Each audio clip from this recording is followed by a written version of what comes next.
엄마, 오늘 우리들 생일이야. 엄마가 미역국 먹으라고 했잖아. 근데 오늘 우리 집이 없어졌어. 그 순간 검은 우산 아래 한 남자가 아이들 앞에 멈춰섭니다. 하지만 그들은 몰랐어요. 엄마가 끝내 말하지 못한 이야기가 왜 하필 오늘, 왜 이 아이들 앞에서 조용히 모습을 드러내고 있는지 말이에요. 아이들은 알고 있었습니다.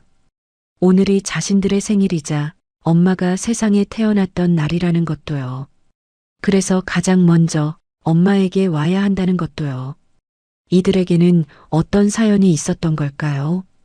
이 아이들의 생일날 시작된 이야기, 지금부터 시작하겠습니다. 하늘은 잿빛으로 가라앉아 있었고 차가운 눈발이 쉼없이 흩날리는 오후였어요. 인적 하나 없는 추모공원은 눈에 덮여 숨죽인 듯 고요했어요. 그 눈발 한가운데 우산도 없이 온몸이 눈에 젖은 아이들이 서 있었습니다. 8살 쌍둥이 남매 가람이와 가을이었어요. 가람이는 여동생을 감싸 안은 채 차갑게 식은 비석을 꼭 붙잡고 있었습니다. 엄마, 우리 오늘 생일인데 너무 추워요. 가을이의 앙상한 목소리가 바람을 타고 흩어졌어요. 작게 떨렸지만 엄마를 부르는 마음만은 또렷했습니다. 오늘이 어떤 날인지 아이들은 알고 있었습니다. 엄마가 살아 있었다면 꼭 미역국을 끓여주었을 날, 그리고 태어나줘서 고마워, 사랑한다. 말해주던 그날이었으니까요. 그래서 더더욱 이곳에 오지 않을 수 없었습니다. 아이들의 옷은 단정하고 깨끗해 보였지만 몸에 비해 커 보이는 옷은 어깨에서 힘없이 내려앉아 있었고 몇 해는 좋게 입은 듯 곳곳에 생활의 흔적이 묻어 있었어요. 단정하고 반듯한 얼굴은 추위에 질려 창백했고 패딩 속 작은 몸은 끝없이 떨리고 있었습니다. 오빠, 배고파. 가을이가 오빠의 소매를 잡아당기며 말했어요. 가을의 작은 손가락은 파랗게 질려 있었고 아침부터 아무것도 먹지 못한 채 이곳까지 온 아이들의 배에서는 꼬르륵 소리가 요란했습니다. 배고픔보다 더 참기 힘들었던 건 오늘 하루가 이렇게 끝나버릴지도 모른다는 두려움이었습니다. 생일이라는 이유로 단 한 번이라도 누군가에게 괜찮다는 말을 듣고 싶었으니까요. 조금만 참아. 엄마가 우리 지켜줄 거야. 가람이가 여동생의 머리를 쓰다듬으며 위로했어요. 하지만 가람이 자신도 추위에 떨고 있었습니다. 8살밖에 안 된 아이가 온 세상의 무게를 혼자 짊어진 듯한 표정이었어요. 묘역은 여전히 고요했고 아이들의 숨소리만이 눈발 사이로 희미하게 섞여 있었습니다. 그 고요가 깨지기 전까지는 아무도 알지 못했죠. 그때였습니다. 저 멀리서 검은 우산을 든 정장 차림의 사람들이 묘역으로 걸어오고 있었습니다. 그들 한가운데 지팡이에 몸을 의지한 채 천천히 걸음을 옮기던 노신사가 갑자기 발걸음을 멈춰 섰습니다. 재계의 정점에선 거대한 기업의 총수, 그의 한마디에 주가가 흔들리고 그의 선택 하나에 세상이 방향을 틀던 사람, 바로 김 회장이었습니다. 김 회장은 발걸음을 옮기다 말고 무심코 고개를 들었습니다. 묘역 사이로 흩날리는 눈발 너머 검은 비석들 사이에서 움직이는 2개의 작은 그림자가 눈에 들어왔어요. 처음엔 단순한 착시라고 생각했습니다. 이런 날씨에 아이들이 있을 리 없다고 여겼거든요. 하지만 다음 순간 바람을 타고 희미하게 들려온 어린아이의 울음소리가 김 회장의 발걸음을 붙잡았습니다. 엄마. 그 한마디가 수십 년간 가슴 깊숙이 묻어두었던 기억을 거칠게 건드렸어요. 김 회장은 지팡이를 꽉 움켜쥔 채 자신도 모르게 한 발짝 앞으로 나섰습니다. 그제야 그는 보았습니다. 차가운 눈 속에서 서로를 꼭 붙들고 서 있는 2 아이의 실루엣을요. 김 회장의 뒤를 따르던 박 비서실장이 우산을 더 가까이 당기며 말했습니다. 회장님, 눈발이 거셉니다. 지체하시면 감기 드실 텐데요. 30년간 김 회장을 모셔온 박 비서실장은 오늘따라 회장님의 표정이 평소와 다르다는 걸 눈치챘어요. 하지만 김 회장은 비서의 손을 뿌리치고 천천히 아이들 쪽으로 몸을 돌렸습니다. 잠깐만. 김 회장의 목소리에는 설명할 수 없는 떨림이 있었어요. 가까이 다가갈수록 아이들의 모습이 더욱 선명하게 보였습니다. 발이 푹푹 빠지는 눈길에 젖은 운동화, 영양실조로 또래보다 작은 체구, 찬바람에 손등이 거북이 등껍질처럼 터진 아이들의 손. 김 회장의 가슴이 이유도 없이 먹먹해져 왔어요. 인기척을 느낀 가람이가 재빨리 가을이를 자신의 등 뒤로 숨겼습니다. 누구세요? 가람이가 경계심 가득한 눈빛으로 노신사를 올려다보았어요. 작은 몸으로 여동생을 지키려는 모습이 처절했습니다. 그 순간 김 회장의 가슴이 덜컥 내려앉았어요. 아이의 눈망울과 단정한 이목구비에서 풍기는 이미지가 너무도 익숙했거든요. 오래전 기억 속 가슴 아픈 누군가와 너무도 닮아 있었거든요. 애써 묻어두고 살았지만 단 한 번도 마음에서 놓아본 적 없는 그 아이의 얼굴과 말이에요. 설마 이럴 수가. 김 회장이 떨리는 목소리로 물었습니다. 너희들 여기가 누구 묘소인 줄 알고 이러고 있느냐?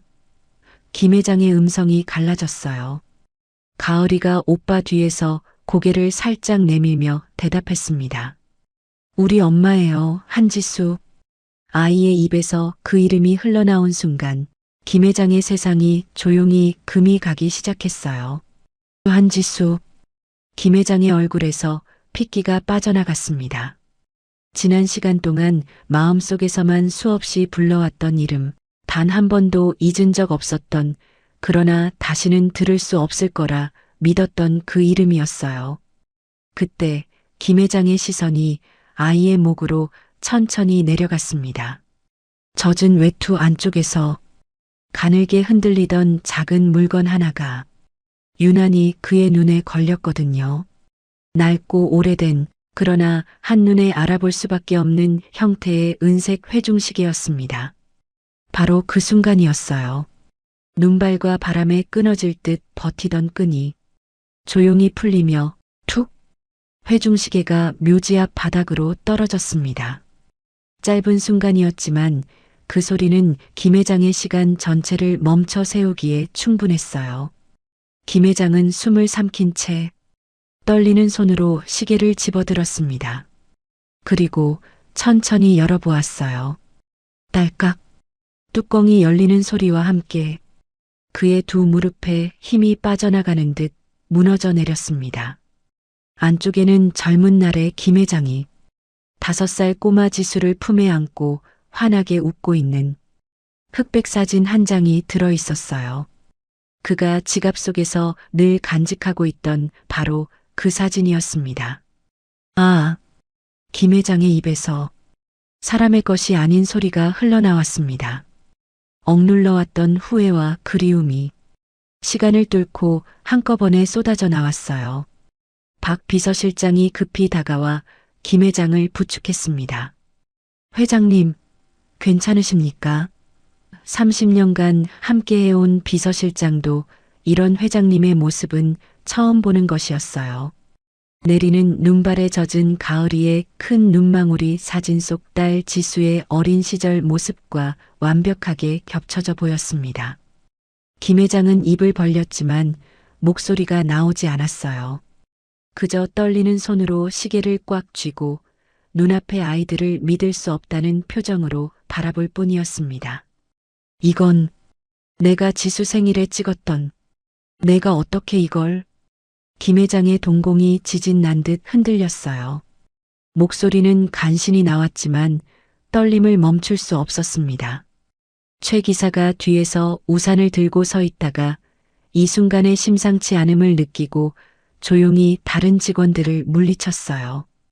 20년간 김 회장을 모신 그는 이 순간이 얼마나 소중한지 본능적으로 알았습니다. 도대체 이 아이들은 왜 생일날, 이 처절한 겨울날 눈 속에 버려져야 했을까요? 이야기는 그날 아침 고모의 부엌에서 시작되었습니다. 화창했지만 잔인했던 바로 그 아침으로 거슬러 가보겠습니다. 이른 아침 고모 채미자의 집 부엌에서는 고소한 참기름 냄새와 소고기 미역국 끓는 소리가 식욕을 자극했습니다. 하지만 식탁에는 고모 혼자 앉아 쩝쩝 소리를 내며 국물을 들이키고 있었어요. 쌍둥이 남매는 문지방 너머에서 그 모습을 침만 삼키며 지켜보고 있었습니다. 가람이는 여동생 가을이의 손을 꼭 잡고 서 있었고 가을이는 배고픈 듯 작은 배를 움켜쥐고 있었어요. 오빠 냄새 좋다. 가을이가 작은 목소리로 중얼거렸습니다. 어젯밤부터 아무것도 먹지 못한 아이들에게 그 냄새는 너무나 달콤했어요. 최미자는 입술에 번들거리는 빨간 립스틱을 발라놓고 목에는 금목걸이를 주렁주렁 걸고 있었습니다. 아침부터 호피 무늬 잠옷 차림이었지만 온몸에 액세서리를 달고 있는 모습이 참 우스꽝스러웠어요. 아이들의 초라함과는 너무나 대조적인 모습이었습니다. 옆집 김할머니가 베란다에서 빨래를 널다가 이 광경을 목격했어요. 저 아이들이 또 굶고 있네. 안쓰럽기도 하지. 김할머니는 가슴이 아팠지만 최미자의 성격을 알기에 쉽게 나서지 못했습니다. 고모, 저도 미역국 좀. 배고픔을 참지 못한 가을이가 용기를 내어 다가갔어요. 작은 발걸음이 조심스럽고 떨렸습니다. 최미자는 먹던 숟가락을 탁 내려놓으며 신경질적으로 머리를 쓸어 넘겼어요. 그 소리에 가람이가 깜짝 놀라 여동생을 뒤로 끌어당겼습니다. 아침부터 재수없게 니들 줄 밥 없으니까 저리 꺼져. 최미자의 고함이 좁은 집안을 쩌렁쩌렁 울렸어요. 미간에는 깊은 자주름이 잡혔습니다. 내 아들 줄 고기도 부족한데 니들이 뭘 먹어? 최미자가 그릇 안에 소고기를 숟가락으로 긁어 모으며 소리쳤습니다. 마치 아이들이 자신의 것을 빼앗아 가려는 도둑이라도 되는 것처럼 행동했어요.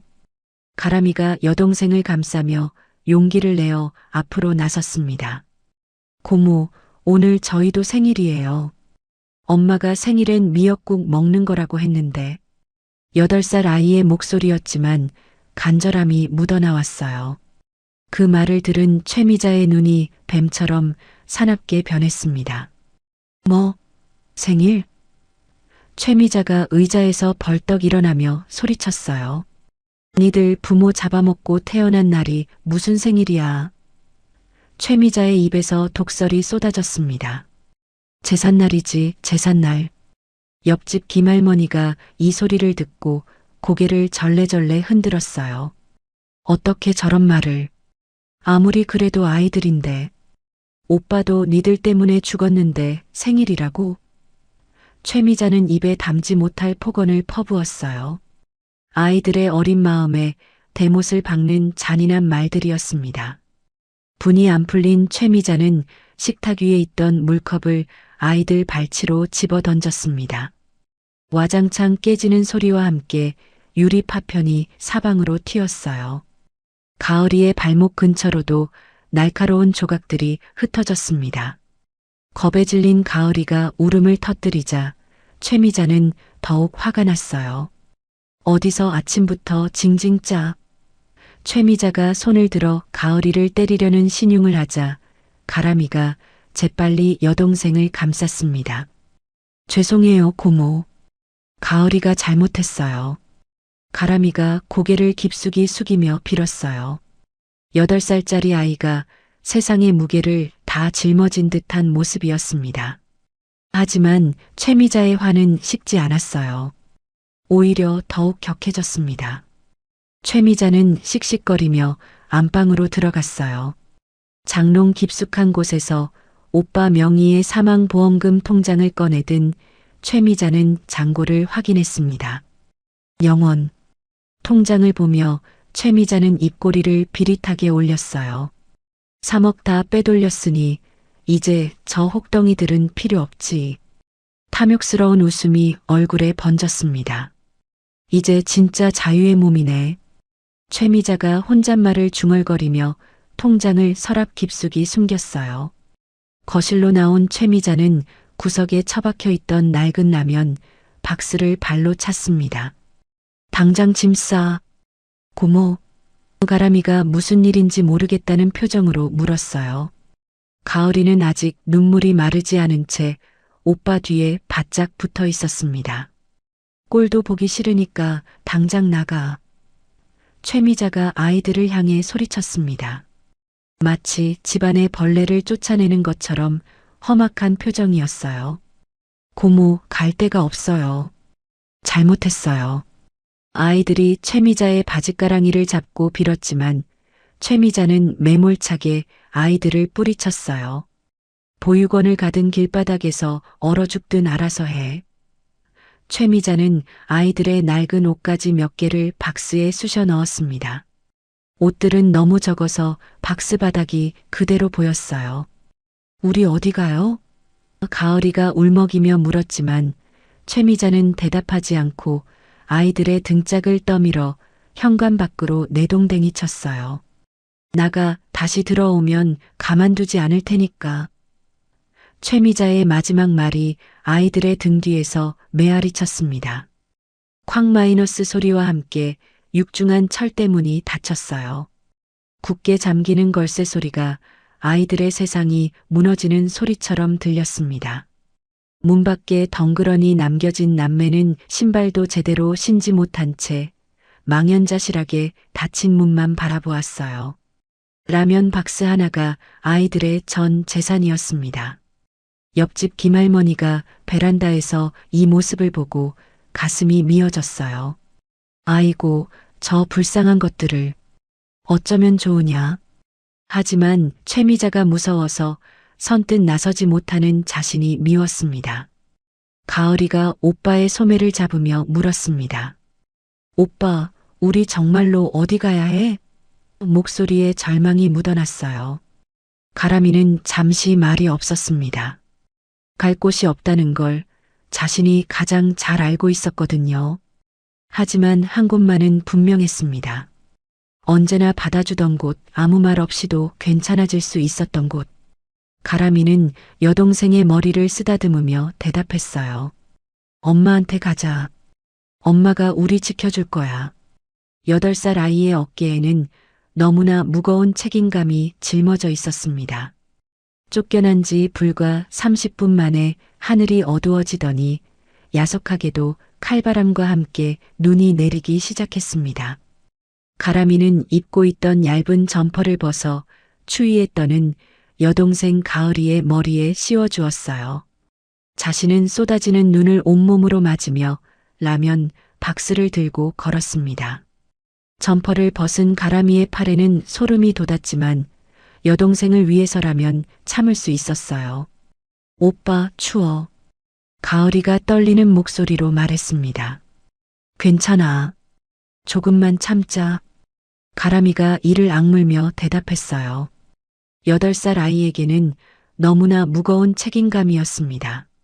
주머니를 뒤져 나온 것은 꼬깃꼬깃한 1,000원짜리 3장과 동전 몇 개뿐이었어요. 3,200원. 이것이 남매의 전 재산이었습니다. 길 위의 사람들은 모두 바쁘게 걸어갔어요. 아저씨, 추모공원 가려면 어떻게 가요? 가람이가 지나가는 사람들에게 물어보았지만 사람들은 아이들의 행색을 보고 피하거나 무시하고 지나쳤어요. 한 중년 남자는 아예 고개를 돌려버렸고 젊은 여성은 가방을 꼭 껴안고 피해갔습니다. 저리가 더러워. 한 아주머니가 인상을 찌푸리며 아이들을 밀쳐냈어요. 아이들은 더욱 움츠러들 수밖에 없었습니다. 가을이가 오빠의 소매를 잡으며 물었어요. 오빠, 사람들이 왜 우리를 싫어해? 순수한 아이의 질문이 가람이의 가슴을 아프게 했습니다. 괜찮아. 엄마한테만 가면 돼. 가람이가 여동생을 다독이며 걸음을 재촉했어요. 하지만 가람이 자신도 사람들의 시선이 아팠습니다.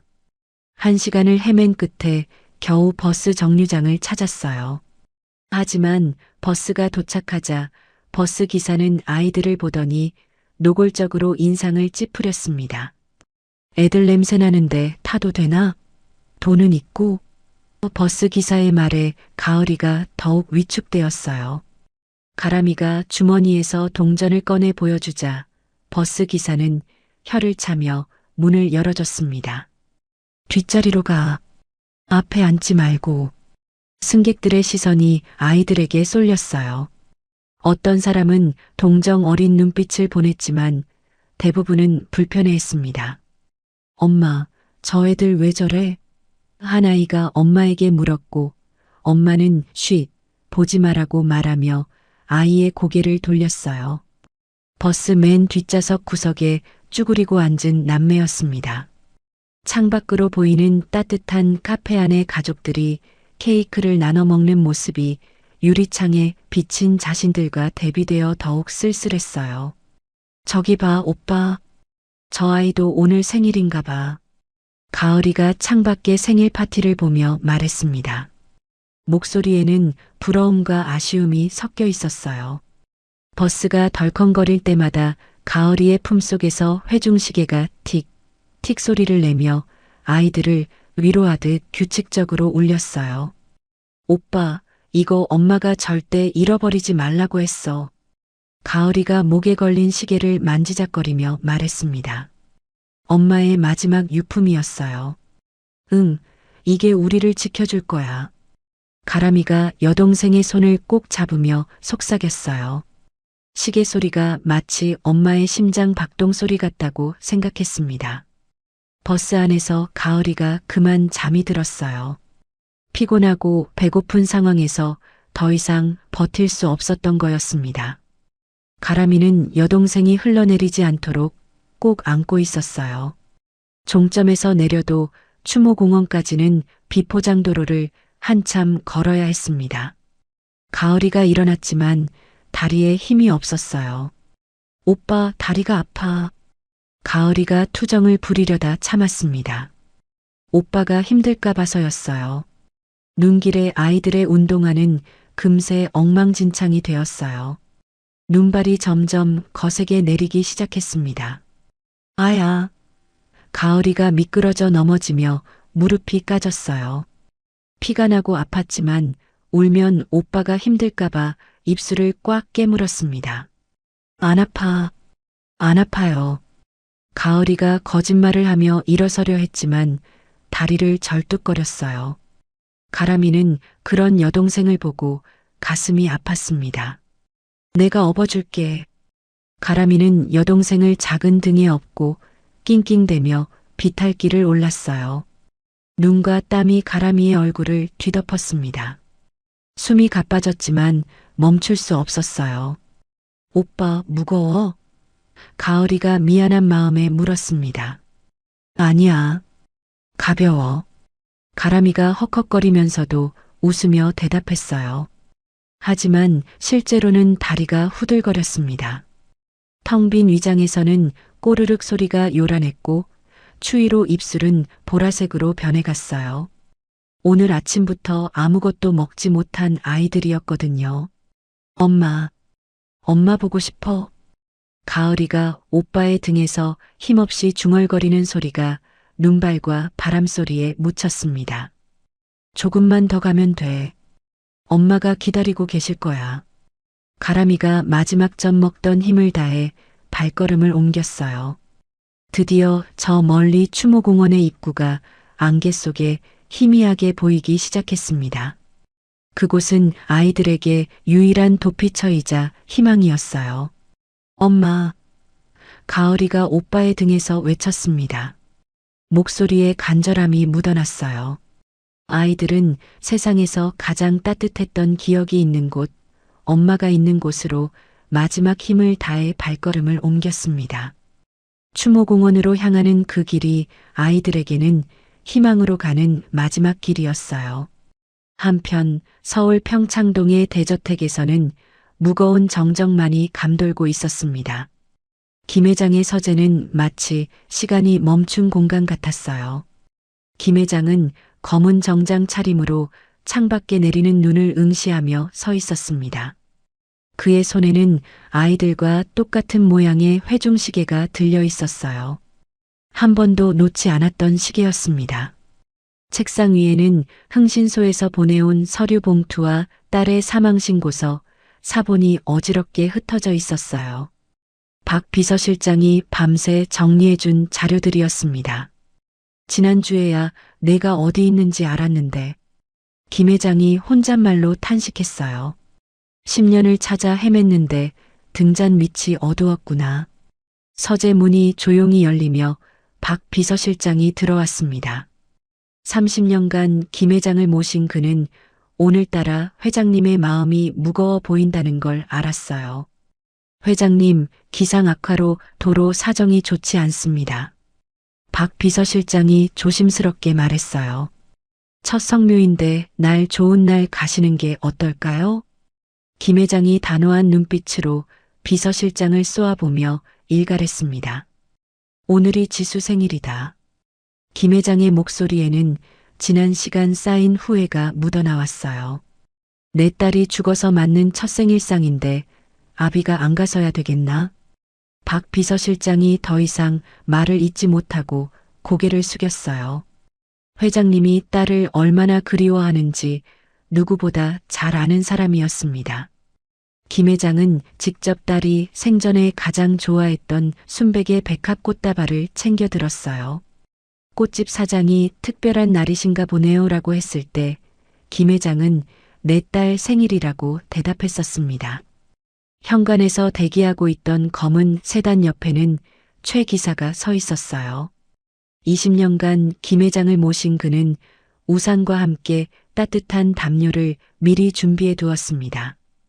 오늘 날씨가 춥습니다. 담요 준비했어요.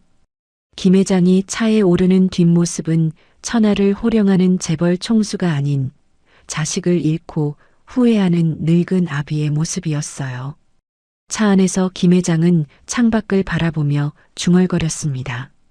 내가 너무 늦게 찾아서 미안하다. 목소리가 떨렸어요. 손주 녀석들이라도 살아있으면 좋으련만. 김 회장은 딸의 생사조차 모른 채 10년을 살았고 손주의 존재는 더더욱 몰랐던 거였어요.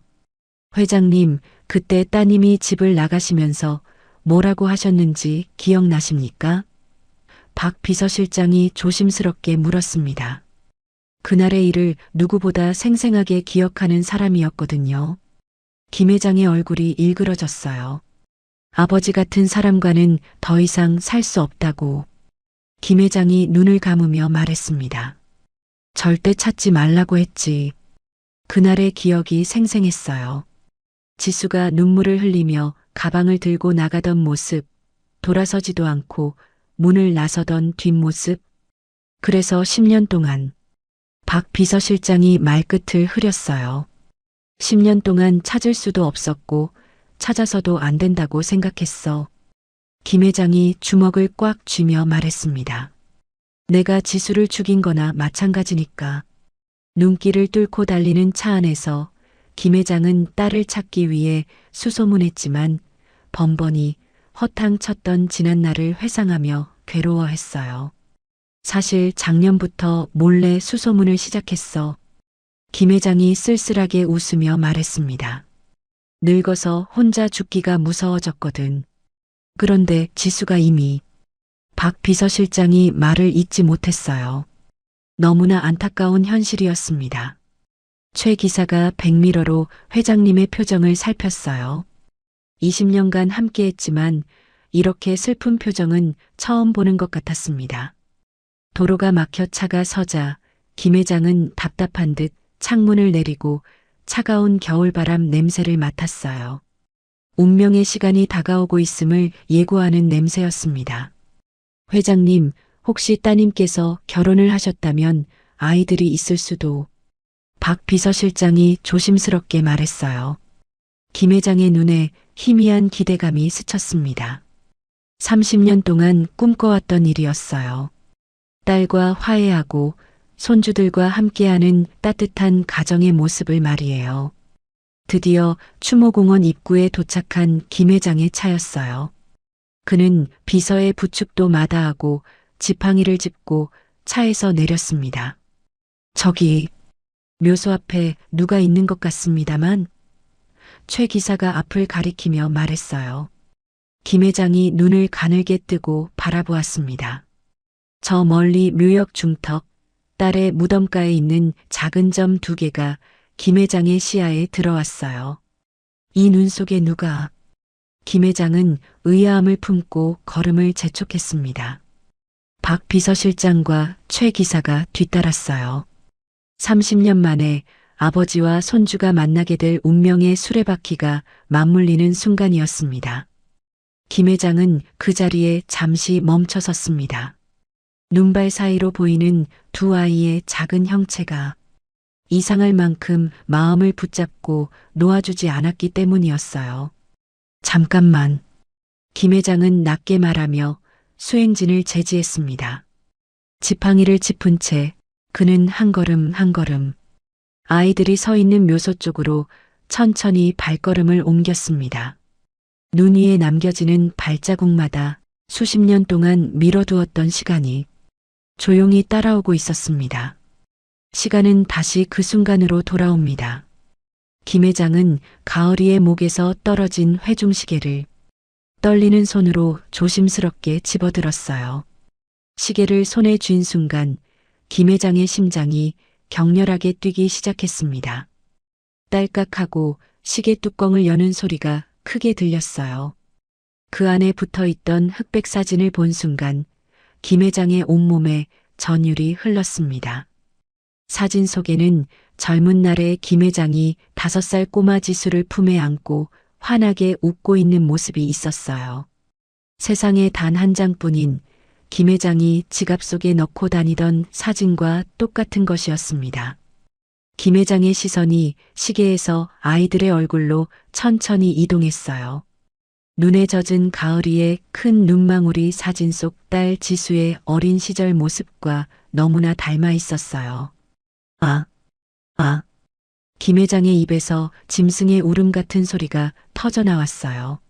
30년 전 기억이 파도처럼 밀려왔습니다. 다리에 힘이 풀린 김 회장은 털썩 젖은 흙바닥에 무릎을 꿇었어요. 최고급 양복 바지가 눈과 물이 섞인 진흙에 엉망이 되었지만 그는 아랑곳하지 않고 아이들의 어깨를 잡았습니다. 박 비서실장이 급히 다가와 김 회장을 부축했어요. 회장님, 괜찮으십니까? 30년간 함께해온 비서실장도 이런 회장님의 모습은 처음 보는 것이었습니다. 아가, 내 이름이 뭐냐? 김 회장이 갈라지는 목소리로 물었어요. 떨리는 손이 가을이의 작은 어깨를 감쌌습니다. 엄마 이름이 한지수 맞느냐? 김 회장의 눈에서 뜨거운 눈물이 쏟아지기 시작했어요. 30년간 억눌러왔던 그리움과 후회가 한꺼번에 터져 나왔습니다. 가람이가 겁먹은 목소리로 대답했습니다. 저는 한가람이고 여동생은 한가을이에요. 조심스럽게 말하는 목소리에 떨림이 있었어요. 우리 엄마 이름은 한지수예요. 가람이가 이어서 말했습니다. 그리고 조심스럽게 물었어요. 할아버지는 누구세요? 8살 아이의 순수한 질문이었습니다. 그 순간 김 회장은 억눌렀던 감정이 폭발하며 오열했어요. 지수야, 내가 찾았다. 하늘을 향해 토해내는 그의 절규가 묘역을 뒤흔들었습니다. 내 새끼들을 내가 찾았어. 김 회장의 목소리가 천둥소리처럼 울려 퍼졌어요. 30년간 가슴에 담아두었던 그리움과 후회가 한꺼번에 쏟아져 나왔습니다. 영문을 모르는 아이들은 할아버지가 우는 모습에 덩달아 울음을 터뜨렸어요. 가을이가 먼저 울기 시작하자 가람이도 눈물을 참지 못했습니다. 김 회장은 두 아이를 와락 품에 끌어안았어요. 미안하다. 미안하다. 김 회장이 아이들을 끌어안으며 목 놓아 울었습니다. 할애비가 너무 늦게 왔다. 이제야 너희를 만났구나. 김 회장의 눈물이 아이들의 머리 위로 떨어졌어요. 박 비서실장과 최 기사도 우산을 팽개치고 달려왔습니다. 모두들 눈시울을 붉히며 이 기적 같은 재회를 지켜보았어요. 최 기사가 급히 차에서 담요를 가져왔습니다. 아이들이 추워하고 있습니다. 김 회장은 자신의 코트를 벗어 덜덜 떠는 가을이에게 덮어주었어요.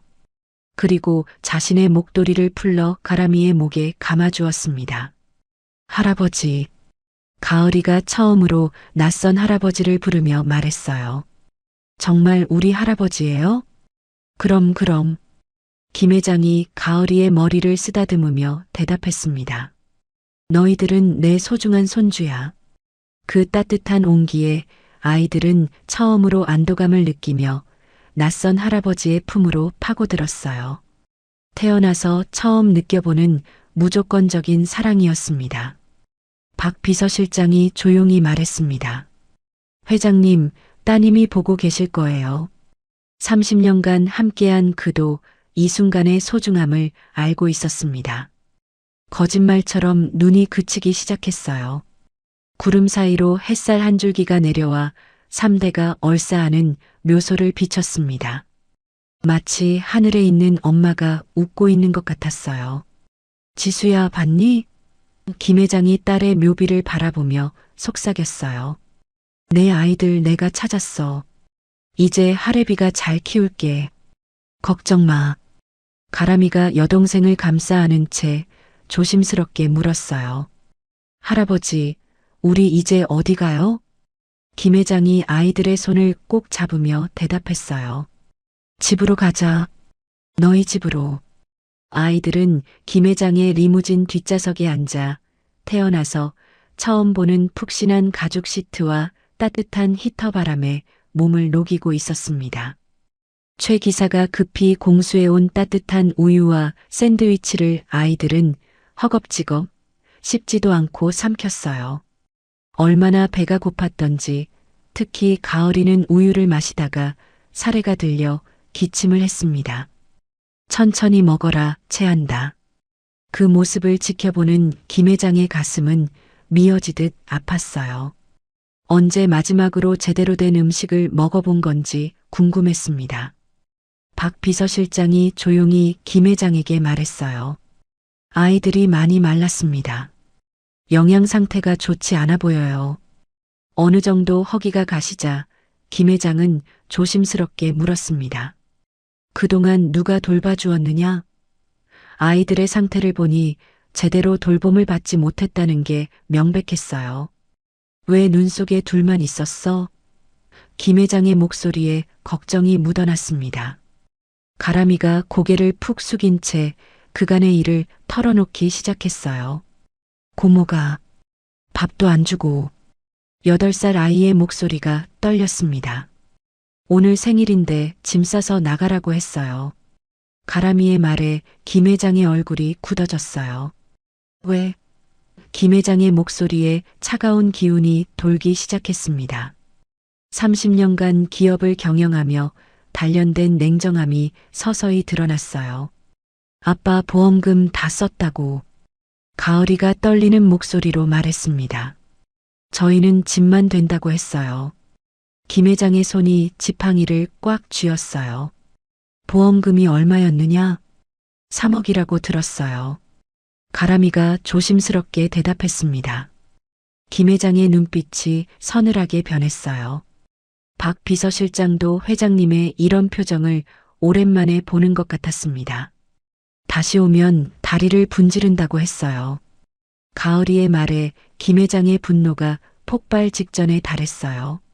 아이들의 담담한 고백이 김 회장의 귀에는 천둥 소리보다 크게 들렸습니다. 순간 김 회장의 눈빛이 차갑게 돌변했어요. 슬픔으로 가득 찼던 눈동자에 살기가 서렸습니다. 그는 쥐고 있던 지팡이의 손잡이를 으스러질 듯 꽉 쥐며 낮게 으르렁거렸어요. 내 딸 목숨값을 가로채고 김 회장의 목소리는 얼음장처럼 차가웠어요. 이 핏덩이들을 짐짝 취급해? 김 회장의 목소리에는 30년간 거대한 기업을 일구며 수많은 전쟁을 견뎌낸 사람만이 가질 수 있는 차가운 위엄이 배어 있었습니다. 감정을 드러내지 않아도 그 한마디만으로 상대를 숨막히게 만드는 목소리였어요. 김 회장은 박 비서실장에게 낮은 목소리로 말했습니다. 지금 당장 그 여자에 대한 모든 걸 알아봐. 잠시의 정적. 차 안의 공기가 눈에 띄게 가라앉았습니다. 김 회장의 시선이 창밖 어둠을 꿰뚫듯 고정되며 다시 한마디가 떨어졌어요. 하나도 빠짐없이 숨긴 것까지 전부. 그 목소리는 높지 않았지만 명령이 아니라 선고에 가까웠습니다. 알겠습니다, 회장님. 박 비서실장은 짧게 대답했지만 그 목소리 끝에는 분명한 긴장감이 묻어 있었어요. 30년 동안 회장 곁을 지켜왔지만 이 정도로 감정을 억누른 분노는 손에 꼽을 정도였으니까요. 차 안은 다시 침묵에 잠겼습니다. 엔진 소리조차 크게 느껴질 만큼 묵직한 침묵이었어요. 그 침묵을 깨뜨린 건 아이의 작은 목소리였습니다. 고모는 도박을 해요. 가람이가 고개를 숙인 채 조심스럽게 말을 이었습니다. 밤마다 나가서 돈 잃고 와서는 저희한테 화를 냈어요. 그 한마디에 김 회장의 손등에 핏줄이 붉어졌습니다. 이어 가을이가 거의 속삭이듯 말을 보탰어요. 우리한테 맨날 죽고 싶으면 죽으라고 했어요. 그 순간 김 회장의 얼굴에서 남아있던 온기가 완전히 사라졌습니다. 입술을 꾹 깨문 그의 입가에 말할 수 없는 분노가 번졌어요. 보고를 들은 김 회장의 분노는 더 이상 억누를 수 없는 지경에 이르렀습니다. 그것은 소리 없는 분노였고 그래서 더 위험한 분노였어요. 활화산처럼 천천히 그러나 확실하게 끓어오르고 있었습니다. 백미러로 그 모습을 지켜보던 최 기사는 자기도 모르게 숨을 삼켰습니다. 20년 동안 회장님을 모셨지만 이렇게 분노한 모습은 본 적이 없었거든요. 그는 본능적으로 알았습니다. 이제 누군가는 되돌릴 수 없는 대가를 치르게 되리라는 것을요. 차 돌려. 김 회장의 짧은 명령에 운전기사가 당황하며 물었습니다. 댁으로 가십니까? 아니. 김 회장의 목소리는 얼음처럼 차가웠어요. 그 여자 집으로 간다. 박 비서실장이 조심스럽게 물었습니다. 경찰에 먼저 신고를 하시겠습니까? 내가 직접 처리할 거야. 김 회장의 눈에서 차가운 빛이 났어요. 내 손주들 눈에 눈물 낸 대가를 아주 혹독하게 치르게 해줘야지. 아이들이 고모 무서운데. 라며 떨자 김 회장은 아이들의 손을 꼭 잡으며 부드럽게 말했습니다. 걱정 마라. 김 회장의 음성이 다시 따뜻해졌어요. 이제 세상에서 너희를 건드릴 수 있는 사람은 아무도 없다. 김 회장의 눈빛이 다시 한번 차가워졌어요. 할애비가 다 막아주마. 박 비서실장이 전화를 걸어 경찰과 변호사들을 급히 소집했습니다. 검은 세단 5대가 줄지어 유턴을 하고 엔진 소리를 높이며 고모의 집을 향해 질주했어요. 복수의 시간이 다가오고 있었습니다. 같은 시각 고모 최미자는 아이들을 쫓아낸 것이 속 시원하다는 듯 거실 소파에 누워 TV 예능을 보며 낄낄거리고 있었습니다. 손에는 과자 봉지를 들고 바스락거리며 먹어댔어요. 이제야 조용하네. 최미자가 혼잣말을 중얼거리며 리모컨을 돌렸습니다. 저 골치 아픈 것들 없으니까 얼마나 시원한지. 옆집 김할머니는 베란다에서 빨래를 널면서도 마음이 무거웠어요. 그 아이들 지금쯤 어디 갔을까? 눈도 오는데. 그때 밖에서 웅성거리는 소리와 함께 묵직한 자동차 엔진 소리가 골목을 가득 메웠어요. 엔진 소리는 하나가 아니라 여러 대가 동시에 다가오고 있었습니다. 이상할 만큼 너무 조용히요. 누가 이사 오나? 최미자는 호기심에 슬리퍼를 질질 끌며 대문 밖으로 나갔습니다. 좁은 빌라 골목을 꽉 채운 최고급 리무진 행렬을 본 최미자의 눈이 휘둥그레졌어요. 번쩍거리는 검은 차들이 5대나 줄지어 서 있었습니다. 어머나, 이게 뭐야? 최미자는 김칫국을 마시며 착각에 빠졌어요. 혹시 오빠 보험금 안 나온 게 더 있나? 아니면 로또라도 됐나? 최미자의 머릿속에 온갖 상상이 펼쳐졌습니다. 보상금 주러 왔나 보다. 아니면 유산이라도? 가장 큰 리무진의 문이 열리자 최미자는 해벌쭉 웃으며 달려갔어요. 아이고, 누추한 곳에 웬 귀하신 분들이. 최미자가 양손으로 앞치마를 털며 인사했습니다. 제가 집주인인데요. 검은 정장의 경호원들 사이로 김 회장이 위엄 있게 내렸어요. 최미자는 김 회장의 고급스러운 차림새를 보고 더욱 기대에 부풀었습니다. 최미자는 90도로 허리를 굽히며 아부했어요. 어르신, 무슨 좋은 소식이라도 있으신가요?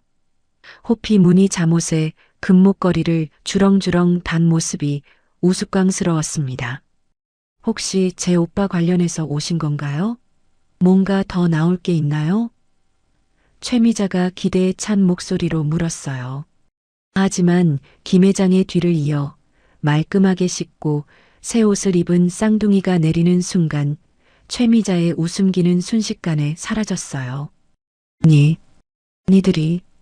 최미자의 얼굴이 사색이 되어 파랗게 질렸습니다. 왜 저 어르신이랑? 어떻게? 김 회장은 최미자를 차가운 눈빛으로 내려다보며 천천히 다가갔어요. 골목의 소음이 순식간에 사라졌습니다. 김 회장이 한 발 내디딜 때마다 최미자의 숨소리만 커졌어요. 자네가 내 손주들 고모인가? 김 회장의 목소리에는 얼음보다 차가운 분노가 담겨 있었습니다. 내 딸 목숨값으로 호의호식한 게 자네냐고. 김 회장의 일갈에 최미자가 뒤로 물러섰어요. 회장님? 최미자가 당황하며 말을 더듬었습니다. 무슨 말씀이신지 잘 모르겠는데요. 애들이 말을 안 들어서 잠깐 훈육을. 최미자가 비굴하게 변명하려 했지만 김 회장의 차가운 시선에 말이 막혔어요. 김 회장의 눈짓에 박 비서실장이 서류 뭉치를 최미자의 면전에 던졌어요. 종이가 흩날리며 횡령 내역과 학대 증거들이 바닥에 깔렸습니다. 3억 원 보험금 횡령. 김 회장이 차갑게 말했어요. 상습적 아동 학대와 방임. 변명은 경찰서 가서 해. 김 회장의 목소리는 얼음장처럼 차가웠어요. 횡령, 유기, 아동학대. 중형을 피할 수 없을 거야. 경찰차가 사이렌을 울리며 도착했습니다. 최미자는 그제야 상황의 심각성을 깨닫고 털썩 주저앉았어요. 회장님, 죽을 죄를 지었습니다. 최미자가 울부짖으며 김 회장의 바짓가랑이를 잡으려 했어요. 살려만 주세요. 제가 잘못했어요. 김 회장은 더러운 것이 닿았다는 듯 발을 뺐습니다. 치워라. 김 회장이 차갑게 일갈했어요. 내 손주들 눈물 값이다. 김 회장의 목소리에 30년간 쌓인 분노가 터져나왔어요. 집안의 모든 집기 압류하고 당장 구속시켜. 옆집 김할머니가 베란다에서 이 모습을 보며 중얼거렸어요. 그래, 저런 사람은 벌받아야 마땅해. 저 불쌍한 아이들을. 수갑이 채워진 채 울부짖으며 끌려가는 최미자였어요. 애들아, 고모 좀 살려줘. 최미자가 마지막까지 아이들에게 매달렸지만 이미 늦었어요. 오빠 좀 도와줘. 최미자의 절규가 골목에 메아리 쳤습니다. 아이들은 할아버지의 등 뒤에 숨어 그 모습을 지켜보았어요. 가람이가 가을이의 귀를 막아주며 말했습니다. 이제 끝났어. 김 회장이 아이들에게 돌아서며 부드럽게 말했어요. 무서웠지? 이제 괜찮다. 골목에는 통쾌한 정적만이 흘렀습니다. 정의가 실현되는 순간이었어요. 골목에는 통쾌한 정적만이 흘렀습니다. 그 누구도 박수를 치지 않았지만 그날의 침묵은 분명 정의의 소리였습니다. 팔 다시 끓인 미역국과 영원한 약속. 계절이 바뀌어 따뜻한 봄바람이 부는 5월이었습니다. 김 회장의 대저택 정원에는 형형색색의 꽃들이 만발해 있었어요. 살이 통통하게 오르고 혈색이 좋아진 쌍둥이는 강아지와 함께 잔디밭을 뛰어다니며 까르르 웃음을 터뜨렸습니다. 그늘 한 점 없는 밝은 모습이었어요. 가을아, 이리 와. 가람이가 여동생을 부르며 공을 던졌습니다. 몇 달 전과는 완전히 다른 모습이었어요. 오빠 잡아. 가을이가 환한 웃음을 지으며 공을 받아 던졌어요. 이제는 아무 걱정 없이 마음껏 뛰어놀 수 있는 아이가 되었습니다. 정원사 아저씨가 멀리서 이 모습을 보며 흐뭇하게 웃었어요. 아이들이 처음 왔을 때를 생각하면 정말 많이 달라졌네. 주방에서는 김 회장이 서툰 솜씨로 앞치마를 두르고 요리를 하고 있었습니다. 대한민국 재계 서열 1위 회장님의 요리 도전이었어요. 박 비서실장이 걱정스러운 표정으로 지켜보고 있었습니다. 회장님, 제가 도와드릴까요? 아니야. 내가 직접 해야 해. 김 회장이 미소를 지으며 대답했어요. 손주들 생일 미역국은 할아버지가 끓여줘야지. 보글보글 끓는 냄비 앞에서 김 회장은 숟가락으로 국물을 떠서 맛을 보았습니다. 이제야 간이 맞네. 흐뭇한 미소를 지으며 혼잣말을 했어요. 최 기사도 주방 문가에서 미소를 지으며 지켜보고 있었습니다. 회장님이 요리하시는 모습 20년 만에 처음 보는 것 같아요. 얘들아, 밥 먹자. 김 회장의 부름에 아이들이 땀을 뻘뻘 흘리며 식탁으로 달려왔습니다. 식탁 위에는 김이 모락모락 나는 소고기 미역국과 아이들이 좋아하는 반찬들이 가득 차려져 있었어요. 예전에 초라했던 밥상과는 완전히 다른 풍경이었습니다. 와, 할아버지가 끓인 미역국이다. 가을이가 국물을 크게 한 술 떠먹고 엄지손가락을 치켜 세웠어요. 맛있어요. 가람이도 고개를 끄덕이며 말했습니다. 엄마가 끓여주던 것보다 더 맛있어요. 김 회장은 아이들의 밥 위에 고기를 올려주며 세상 가장 행복한 표정으로 아이들을 바라보았어요. 많이 먹어라. 더 클 거 아니냐. 할아버지도 많이 드세요. 가을이가 김 회장의 그릇에 고기를 올려주었습니다. 그 작은 손길에 김 회장의 눈가가 촉촉해졌어요. 거실 벽면 가장 잘 보이는 곳에는 아이들이 가져온 엄마의 사진이 금태 액자에 넣어 걸려 있었습니다. 김 회장의 시선이 딸의 사진에 머물렀어요. 사진은 말이 없었지만 이 집에서 가장 많은 이야기를 지켜보고 있는 자리였습니다. 지수야, 보고 있니? 김 회장이 마음속으로 딸에게 말했습니다. 내 아이들은 내가 목숨 걸고 지키마. 걱정 말고 편히 쉬거라. 할아버지, 뭘 보세요? 가람이가 김 회장의 시선을 따라 사진을 보며 물었어요. 엄마를 보고 있었어. 김 회장이 부드럽게 대답했습니다. 엄마도 너희들이 행복해하는 모습을 보고 계실 거야. 가람이가 식사 도중 문득 물었어요. 할아버지, 우리 이제 다시는 안 헤어지는 거죠? 김 회장은 아이의 머리를 따뜻하게 쓰다듬으며 눈을 맞췄습니다. 그럼 하늘이 두 쪽 나도 너희는 하랩이랑 같이 살 거야. 정말요? 가을이가 반짝이는 눈으로 물었어요.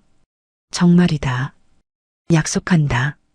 김 회장이 새끼손가락을 내밀었습니다. 새끼손가락 걸고 약속.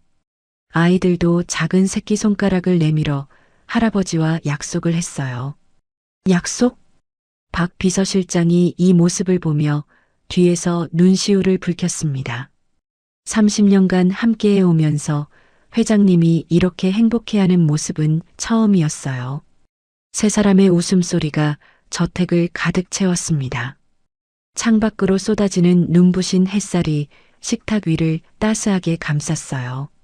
식탁 한편에 놓인 낡은 회중시계가 틱, 틱하고 힘차게 돌아가고 있었습니다. 멈춰있던 아이들의 행복한 시간이 다시 흐르기 시작한 거였어요. 그리고 그 시계는 아이들만이 아니라 한 늙은 아비의 멈춰있던 시간도 함께 움직이게 하고 있었습니다. 할아버지, 가을이가 갑자기 일어나서 김 회장을 꼭 안았습니다. 사랑해요. 김 회장의 눈에서 행복의 눈물이 흘러내렸어요. 30년 만에 들어보는 가족의 사랑 고백이었습니다. 나도 사랑한다. 우리 가을이. 김 회장이 손주를 꼭 안으며 대답했어요. 가람이도 일어나서 할아버지를 안았습니다. 할아버지, 고마워요. 우리 구해줘서. 고맙긴 할애비가 더 고맙지. 김 회장이 두 손주를 품에 안으며 말했어요. 너희들이 할애비를 구해준 거야. 멀리서 이 모습을 지켜보던 최 기사와 박 비서실장, 그리고 집안 식구들 모두 감동의 눈물을 흘렸어요. 이제 진정한 가족이 되었습니다. 피로 이어진 가족, 사랑으로 다시 만난 가족이었어요. 우리는 살면서 누군가의 하루가 얼마나 무너질 수 있는지, 또 얼마나 조용히 다시 이어질 수 있는지를 미처 알지 못한 채 지나치곤 합니다. 여러분이라면 그날 그 아이들에게 어떤 말을 건네고 싶으셨나요? 여러분의 마음을 댓글로 남겨주시고, 오늘의 이야기가 여러분 마음에 작은 울림을 드렸다면 더 따뜻한 이야기로 찾아뵐 수 있도록 구독과 좋아요를 눌러주세요. 당신의 내일을 늘 응원하겠습니다. 감사합니다.